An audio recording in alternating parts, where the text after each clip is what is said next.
testigo, presidente, para comentar el proyecto de ley o los dos proyectos de ley que se han presentado sobre el fortalecimiento de SUNAFIL, o así están llamados, pero no sé si necesariamente cumplen con ese objetivo. Hay dos proyectos, el último de ellos fue presentado y fue anunciado por el presidente de la República el 28 de julio.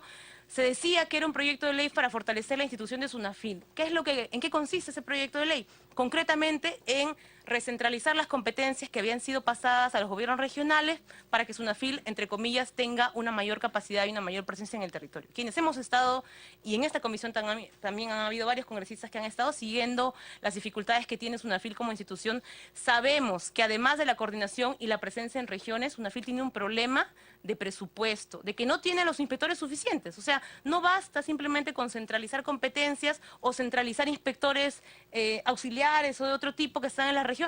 Es importante saber cuánto va a crecer el número de inspectores de acá al 2021, si queremos, pero tengamos una meta clara, porque si no, con esto lo que vamos a hacer es simplemente echar mano de lo que ya hay, que es poco, la presencia de pocos inspectores, de pocas inspecciones, de poco presupuesto, y simplemente moviéndolo o recentralizando.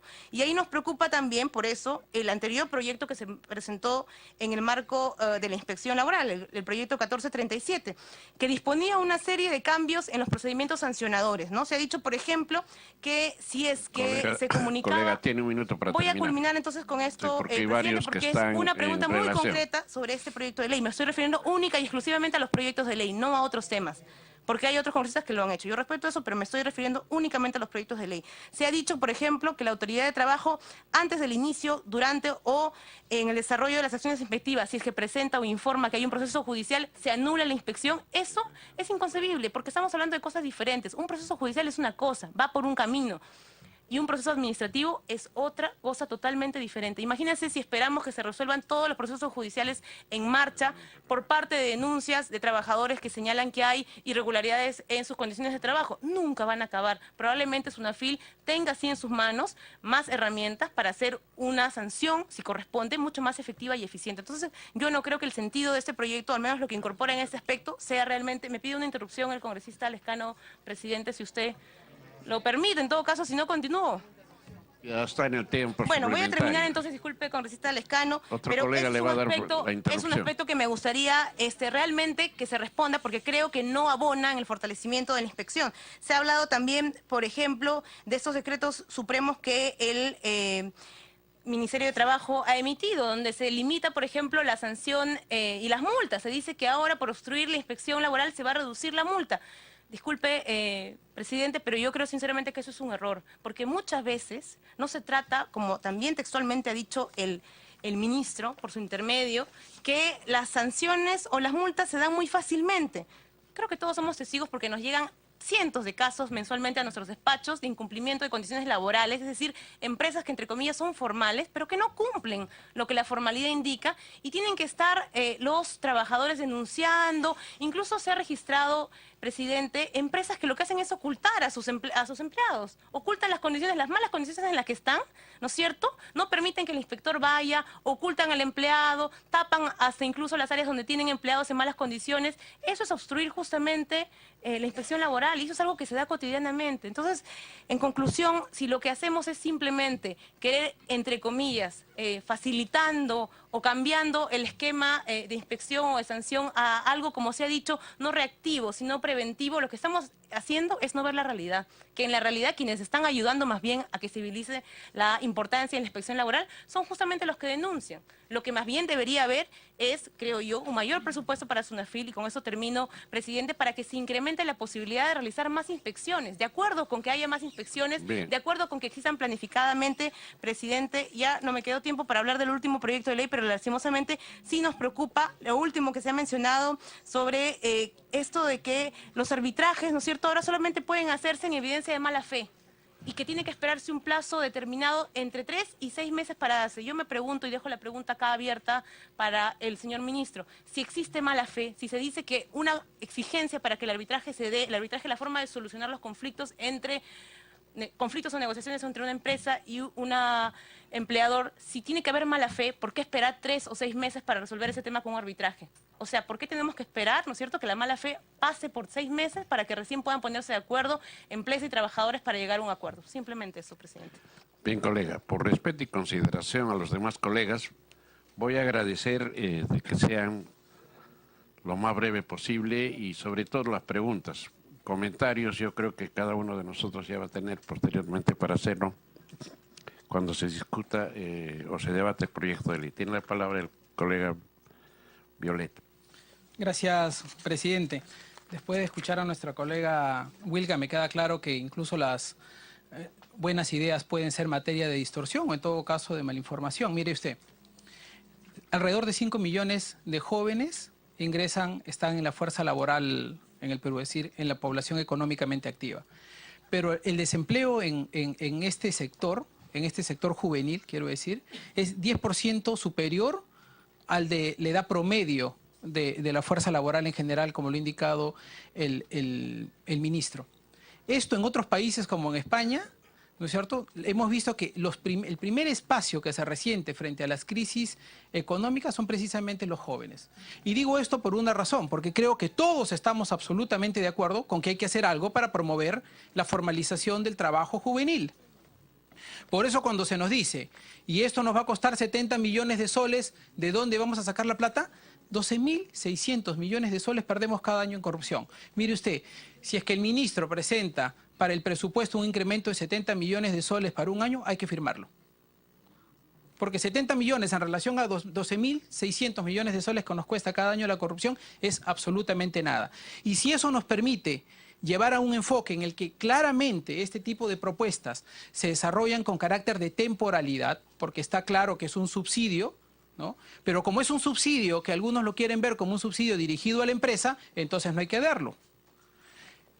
Yo sí creo particularmente que la idea de llevarlo a través de una sustracción tributaria no es una buena idea, porque le da demasiada vuelta y el empleador va a tener que deducir de una declaración tributaria para poder ver si es que eso promueve el empleo. Yo creo que este otro mecanismo es mucho más directo. Pero precisamente a partir de esto, que yo respeto completamente la posición de la congresista Wilka y la lectura que ella hace de estos datos, creo que esto nos trae a colación un aprendizaje. Y hacia eso va un poco mi comentario hacia el ministro, por su intermedio, presidente. No podemos dejar que este tipo de iniciativas se conviertan en lo que ocurrió con la famosa ley Pulpín, ¿no es cierto? Porque como ha dicho bien el congresista Lescano, esta iniciativa es una iniciativa sustancialmente distinta a la de la ley Pulpín, que era una ley que recortaba derechos laborales. Es decir, lo que hacía básicamente esa ley es, vamos a formalizar a los jóvenes, pero no le damos derechos. Lo que está haciendo este proyecto de ley es, vamos a formalizar los jóvenes, pero el Estado va a pagar la seguridad social, de tal suerte que puedan tener derechos. ¿Cuánto nos cuesta? 70 millones de soles. Si nos cuesta 70 millones de soles y el Estado lo puede pagar, pues hay que pagarlo. Porque eso va a permitir que comencemos una cadena virtuosa de formalización en la que los jóvenes van a poder entrar a trabajar y van a poder tener los derechos a los que tienen todo el justo derecho de aspirar. En consecuencia, presidente, creo que eso de ahí un poco para aclarar el tema. Y una parte que sí tiene que ver con la consulta al ministro es, efectivamente, y yo voy a dar mi opinión igual sobre esto, la manera como si tendría o no que haberse tratado este tema en el Consejo Nacional del Trabajo. Desde mi punto de vista, una iniciativa de este tipo ni crea, ni elimina, ni modifica derechos laborales. Lo que está haciendo es, está asignando en función de un mecanismo legal de promoción a la formalización, pero no está eliminando los derechos, al contrario, está asignando derechos a quienes no lo tienen. No modifica, porque los contratos van a ser exactamente iguales a como está previsto en la ley que sean.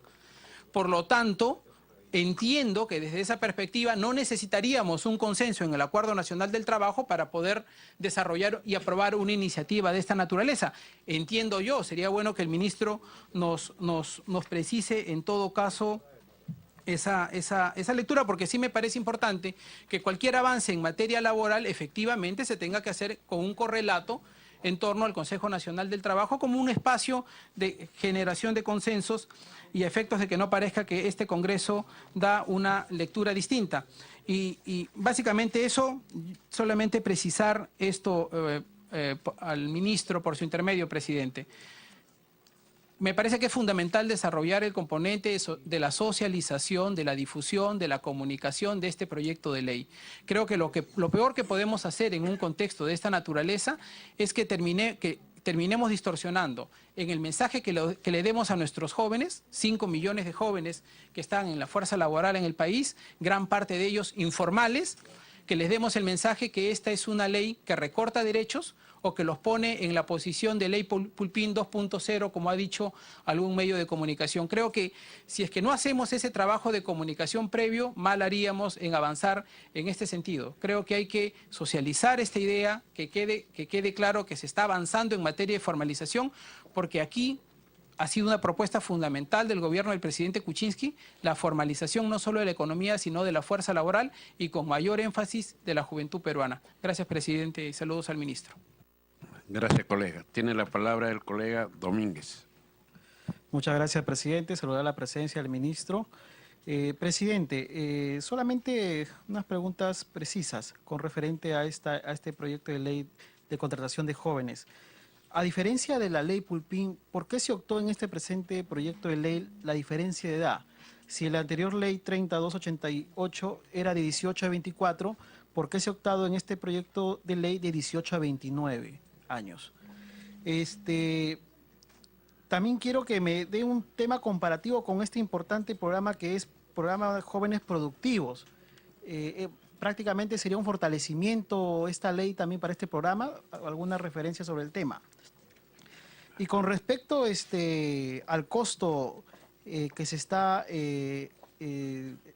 asumiendo el Estado con respecto al tema del pago de salud, y comparto un poco la idea y la preocupación de la colega Indira Wilga, en el sentido de que salud, como se encuentra actualmente, ¿cuál es el soporte que en este caso el Estado va a poder aportar para poder sostener a estos jóvenes que realmente van a ingresar al mercado laboral? Y con referencia al proyecto de ley 1104, el 1722, donde se habla de la transferencia a los gobiernos regionales, ¿cuál es la situación administrativa del personal de los gobiernos regionales que actualmente vienen laborando, ¿no? ¿Cuál va a ser su situación? Eso es todo, presidente. Muchas gracias. Gracias, colega. Tiene la palabra el colega Palma. Luego le sigue Ceballos.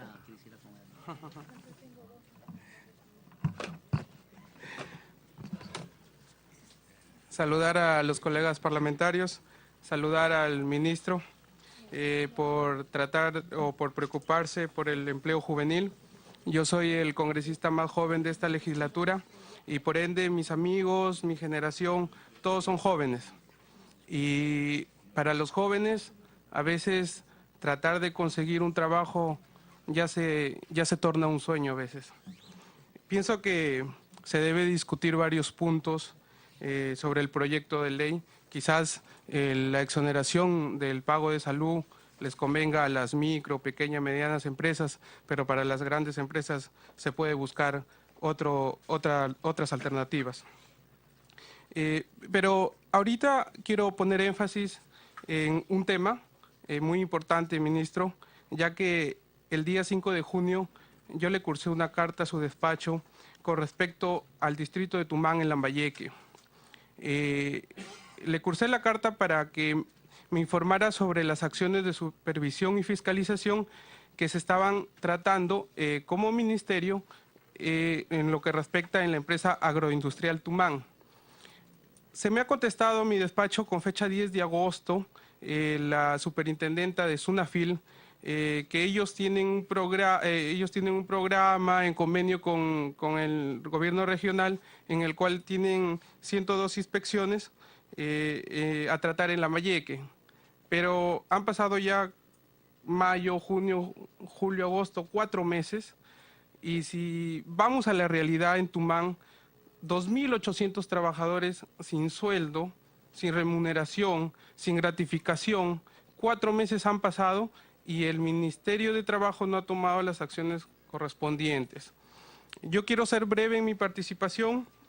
Voy a visitarlo yo a su oficina y quiero decirle que en semana de representación y en una mesa de trabajo en coordinación con la comisión de esta comisión, poder acompañarme a Tumán para que vea la realidad. Quizás cuando uno va a Tumán y dice estado de emergencia, se imagina extorsión, se imagine narcotráfico, asesinato. No, no hay nada de eso. Los policías y los militares están cuidando una empresa privada y se están transgrediendo derechos de todos los tumaneños, de la región de Lambayeque. Así es que, ministro, tome en cuenta este punto. Sé que ha venido con sus asesores, le estaré visitando, voy a pedir una reunión con usted y una reunión también con esta comisión de trabajo para poder ir juntos a la semana de representación a Tumán. Muchas gracias. Gracias, colega Pablo. Tiene la palabra el colega Ceballos. Muchas gracias, señor presidente, dándole la bienvenida al señor ministro de Trabajo. Yo quiero referirme en primer lugar al tema de la superintendencia y fiscalización laboral, que es un tema que de verdad genera una enorme preocupación en el país, sobre todo después de lo que pasó aquí en las galerías Nicolini, donde realmente era una labor de SUNAFIL poder fiscalizar también a las empresas informales, pero la escasísima capacidad operativa que tiene SUNAFIL impide, por supuesto, que las empresas informales puedan ser fiscalizadas de manera adecuada, ¿no? Y entonces aquí me genera dos reflexiones, señor ministro, que me gustaría que usted nos ayudara a contestar. La primera es que sí, efectivamente, tenemos menos de 500 inspectores en SUNAFIL en todo el país, de los cuales la mayoría son auxiliares, no son inspectores, sí tienen ciertas limitaciones para poder fiscalizar a empresas grandes, ¿no? Y en el interior, en las regiones, tenemos, creo que alrededor de 164 trabajadores en las direcciones regionales de trabajo. Esto es absolutamente insuficiente, ¿no? Tan es así que solamente el 10% de las empresas formales son auditadas, si estoy equivocado me corrige, señor ministro, y de las empresas informales ni hablar, pues, porque es casi inexistente la presencia de SUNAFIL en estas empresas, que son, por otra parte, la mayor cantidad de empresas que tenemos en el país, ¿no? Entonces, la pregunta inicial es, señor ministro, ¿cuánto considera usted presupuestalmente que necesita SUNAFIL para realmente cumplir una función mínimamente eficaz para darle tranquilidad a los trabajadores del país? Porque lo que pasó en las galerías Nicolini no es una excepción, usted lo sabe, ¿no? Pasa en innumerable cantidad de lugares del país y esta vulnerabilidad que tiene el trabajo en el Perú también es responsabilidad del Ejecutivo y de SUNAFIL. Entonces, para eso necesitamos presupuestos que sean acorde con el nivel de responsabilidad. Por eso también llama la atención que nosotros planteemos una subvención a empresas en el tema de salud, que es casi el mismo presupuesto de SUNAFIL, ¿no? Son 70 millones y SUNAFIL está en algo más de 80 millones de presupuesto, ¿no? Entonces, sería bueno que el Ministerio de Trabajo nos plantee qué perspectivas desde el punto de vista presupuestal han señalado para que tengamos una SUNAFIL más potente, ¿no? Y en la otra reflexión en el tema de SUNAFIL, señor ministro, que me gustaría que usted responda, es porque usted ha señalado que ahora SUNAFIL tiene la posibilidad de inspeccionar una vez al año por materia a una empresa, ¿no es cierto?, salvo que hubiera una denuncia. Pero usted sabe, señor ministro, y me gustaría que usted me diga las cifras, ¿qué cantidad de denuncias recibe porcentualmente a las empresas existentes el Ministerio de Trabajo, sobre todo en las empresas informales? Usted sabe que es casi nula la cantidad de denuncias en las empresas informales, tomando en cuenta la cantidad de empresas que tenemos. Y es casi nula porque el trabajador que va y denuncia, pues se queda en la calle, lo botan directamente, ¿no? Ustedes imagínense un trabajador que va a reclamar que no tiene adecuadas condiciones de trabajo por su intermedio, señor presidente, ¿no? Ese se queda en la calle, pues. Entonces, plantear de que una inspección garantiza que la empresa va a corregir la situación de condiciones laborales o de vulneración de los derechos del trabajador con una sola inspección, y si no está sujeto esto a la denuncia que quieran hacer los trabajadores, es pues francamente alentar que la informalidad y la violación a los derechos laborales se mantenga, porque las denuncias son casi inexistentes. Y por otra parte, me gustaría también, señor ministro, que usted nos respondiera, ¿qué cantidad de empresas que son multadas por SUNAFIL corrigen la situación previa? ¿No? Porque ustedes deben tener una estadística que diga, bueno, cuando multamos se corrige, por eso no es necesario que SUNAFIL vuelva a fiscalizar esa empresa, ¿no? Se supone que usted la disposición que ha dado está fundamentada en una estadística que amerite esta disposición que usted ha dado para limitar las funciones de SUNAFIL, ¿no? porque si no, pues estamos hablando de una incongruencia y una limitación de las funciones de fiscalización. El tema que sí nos viene preocupando es el tema de la ley juvenil, señor ministro. Porque usted señala que va a crear 50.000 puestos de trabajo sobre la base de que los empresarios van a razonar de esta manera. Como voy a pagar el 9%, ya no voy a pagar esa luz, entonces voy a contratar otros trabajadores. Es decir, que la causa por la cual no se concretan decenas de miles, ¿no?, centenares de miles de trabajos en el país es porque el empresario tiene que pagar el 9% de salud. Es un cálculo un poco optimista, por no decir demasiado, señor ministro, ¿no? Pero además, este cálculo no sé en qué está basado, porque usted sabe que la micro y pequeña empresa pueden, desde el punto de vista de seguridad, usar pues el régimen semicontributivo del SIS, que es justamente el sector donde nosotros queremos que se produzca la mayor cantidad de puestos de trabajo. Entonces la pregunta es, ¿este proyecto va enfilado a la micro y pequeña empresa que tiene la opción del régimen semicontributivo SIS o va enfilado a mediana y gran empresa, señor ministro? ¿Qué cálculos ustedes han hecho? Y además llama la atención en este proyecto de ley, señor ministro, si el Estado le debe 1.500 millones a la Seguridad Social, soles más o soles menos, ¿no? Y ustedes van a generar una deuda de 70 millones más, ¿de qué manera le van a pagar a la Seguridad Social?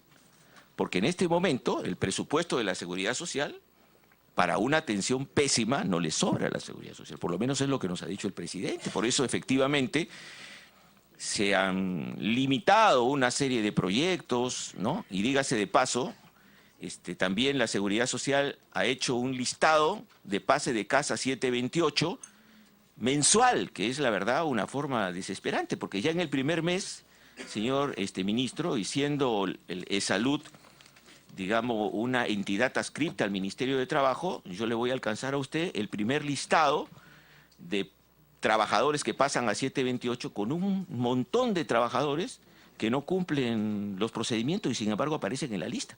Sería bueno que Salud nos dé una respuesta de por qué trabajadores que tienen menos de un año trabajando en la Seguridad Social sí han pasado en calidad de pase a 728 y trabajadores que tienen más antigüedad han sido excluidos de esta lista, ¿no? Entonces eso sería bueno que hubiera una respuesta. Yo quiero ser concreto, entonces, en el proyecto de ley, ¿qué garantiza que después de 3 años de trabajo de estos jóvenes, que no tienen tampoco derecho a sindicalización, porque además pueden ser despedidos en cualquier momento? Eso no, el hecho de que tengan hasta 3 años la posibilidad máxima de contar con el aporte de la Seguridad Social no impide que a los 6 meses, porque además los contratos van a ser así, sean despedidos los trabajadores. Ni tampoco, y yo quisiera preguntarle a usted, si hay alguna garantía que a los 3 años los trabajadores no van a ser despedidos, ¿no? Entonces, y también que posibilidades de capacitación, porque tendría que ser esto por lo menos una razón para que no sean despedidos los trabajadores, qué compromiso con capacitación asumirían los empleadores, ¿no? Entonces este es un tema, entre otros, que no me voy a extender, y que por último quisiera preguntarle, en su programa de Trabaja Perú, que en el proceso de la reconstrucción el premier Zavala ha anunciado 150.000 puestos de trabajo, muchos de ellos son de Trabaja Perú. ¿Estos puestos de trabajo por cuánto tiempo son, señor? Anunciado el señor de la Flor que son puestos de trabajo de 2 a 6 meses, entonces esos 150.000 puestos de trabajo en realidad pues serían un engaño, muchachos, ¿no? Yo quisiera saber qué porcentaje de estos 150.000 corresponden a trabajos y por cuánto tiempo. Muchas gracias, señor ministro. Gracias. Colega Ceballos, tiene la palabra el colega López. Gracias, presidente. Por su intermedio saludar al ministro de Trabajo y los colegas congresistas. Presidente, el día de hoy hemos escuchado una exposición del ministro que más se dedicaba exclusivamente a las pequeñas empresas, ¿no? Pero es lamentable escuchar a un ministro y no escuchar a los grandes lobistas, a las grandes empresas, donde ahí está la informalidad, ¿no? Y donde también tenemos que tener como dice, el buen viste, donde podemos aprovechar de poder sacar recursos para el país, que lamentablemente, tanto como el salud y trabajo, estamos necesitando recursos para poder establecer la necesidad de los trabajadores. Presidente, el trabajo forzoso, ¿no?, es un acto mayormente criminal, ¿no?, que afecta mayormente la libertad y que convierte en una persona como un mercado, como una mercancía para ellos. Exactamente no hay cifras exactas, presidente, en cuántos peruanos se encuentran afectados a este flagelo debido a que a este tipo de trabajo, de un trabajo clandestino, que esto está consignando la OTI, que es la Organización Internacional de Trabajo, en zona de difícil acceso, ¿no? Como vemos las víctimas a menudo, que hemos visto no hace mucho que estuvo el ministro presente en la anterior comisión, ¿no?, donde tenemos ahí los talleres clandestinos como las Malvinas, que pasó, ministro, a través de la presidencia, y también tenemos los buques pesqueros, ¿no?, que existe también la informalidad y el abuso de los trabajadores. Esta cifra negra se debe a la falta de fiscalización de las autoridades y a la baja tasa de denuncias por parte de las víctimas en sus derechos laborales. Sí, lo ha dicho que de repente las denuncias van a comenzar a aumentar de acuerdo a este plan de trabajo, este nuevo proyecto de ley que se está presentando. Pero, presidente, no solo ocurren normalmente en los contenedores, en los sótanos ocultos como en la Malvina, Gamarra, Mesa Redonda, en la misma minería, en la misma agricultura, ¿no?, en estos inversionistas que vienen como esas empresas chilenas, como por ejemplo la misma agricultura que es la uva, ¿no?, que empleados que salen de las 5 de la mañana en su casa y regresan a las 6, 7, 8 de la noche a su casa, y después cuando uno va, de repente va a la parte de la fiscalización y dice, no, trabajan 8 horas, pero ¿de qué horas están fuera de su casa? Cuando las empresas lo recogen. Creo que ahí está también el debilitamiento de la parte de la fiscalización del Ministerio de Trabajo. Presidente, hay miles de trabajadores empleados que están sometidos a salarios mínimos que no tienen beneficio de acuerdo a la ley, ¿no?, que no tienen salud, no tienen atención de salud, CTS, ratificaciones, vacaciones, etcétera, ¿no? Y son empleados que no tienen ningún tipo de contrato, que están a la vagamundo, es decir, porque de repente por necesidades, ¿no? Como lo acaba de decir también el congresista Violeta, ¿no? Y si nosotros fiscalizamos cuánto de corrupción estaremos recuperando, me habla de 12 millones, pero me habla de 12 millones solamente en pequeñas empresas, pero si nosotros fiscalizamos las grandes empresas, ¿cuántos millones de corrupción estuviéramos recuperando? ¿No? Y como dice, son 70 millones que de repente el Estado peruano va a invertir para producir, pero para producir que trabajo juvenil. Pero acá no se trata de populismo, de que de repente yo como ejecutivo que fui de tal año a tal año di 50.000 empleos de trabajo. No se trata de eso, pero se trata de decir cómo se le va a dar a estos empleadores, qué beneficios se les va a dar a estos 50.000 empleados juveniles y cómo se les va a capacitar. Eso es lo que quiere, ¿cómo se llama en este caso, cómo se llama el trabajo juvenil? Como lo dice también el congresista Bocángel, hay muchos profesionales de muchas especialidades que cuando van a postular requieren requisitos que vienen 1 año, 3 años, 5 años de experiencia, pero ¿quién se lo puede dar? Debe de ser del Estado que debe garantizar también al trabajador juvenil, ¿no? Y también lo acaba de decir el colega Domínguez, ¿no? Antes era de 18 a 23 años, ahora son 29 años. ¿Cuál ha sido el motivo que de repente se haya aumentado? ¿No? Porque de repente ahora profesionales tenemos de 21 años, ¿no? Presidente, en cuanto a la falta de presupuesto de SUNAFIL, esto afecta a la fiscalización. Y el ministro de Trabajo creo que tiene uno de los menores recursos en todos los sectores, y de esto afecta a una decisión política que debe tomar usted. SUNAFIL, presidente, solo tiene 390 inspectores a nivel nacional. Y como lo dice el ministro, y requerimos llegar a 2.000, ¿no? Pero 100 de ellos tienen las facultades para poder fiscalizar. Solo 100. Pero 98 que fiscalizan, de los 98 que fiscalizan son para fiscalizar a empresas grandes. Y de las cuales 90 se encuentran en Lima. Y como en Piura, por ejemplo, no tenemos a un inspector de trabajo. Entonces, de los 175 inspectores de ciudades, únicamente pueden fiscalizar a pequeñas empresas. Y a las grandes empresas, ¿quién las fiscaliza? Cuando nosotros tenemos que tener la visión en estas grandes empresas. Presidente, pero para terminar, quiero hacer unas preguntas al ministro a través de la presidencia. Como dijo el congresista Leónidas Lescano, ¿cuál va a ser la política con los 275 inspectores auxiliares que ya se encuentran en SUNAFIL?